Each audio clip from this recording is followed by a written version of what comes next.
Hey everyone, I wanted to hop on here and show you Canva. Canva is something that you all have access to.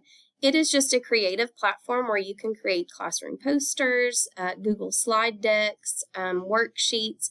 So there's a lot on here. So I'm just going to, again, just show you around super quick at what Canva can be used for.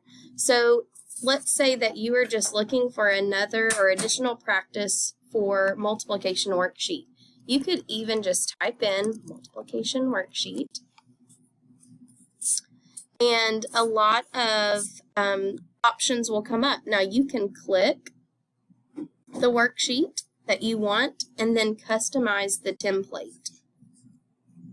So if there are specific facts you want to change to, change the image, change the title, you can absolutely do so.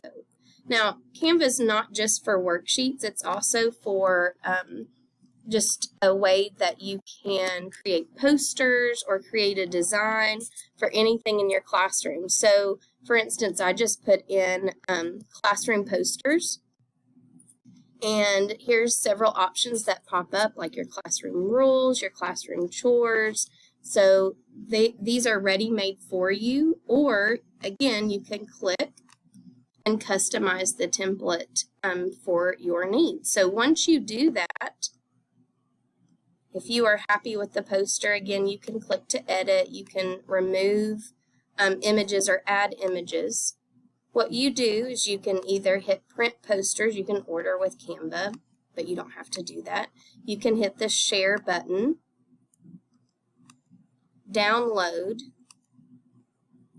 and it will download to your computer as an image, and then you can save the image.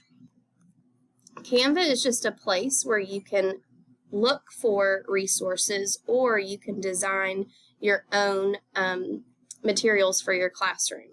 So I encourage you to hop on Canva and make sure you have signed in, and make sure you can access this screen here is what should pop up, and then explore.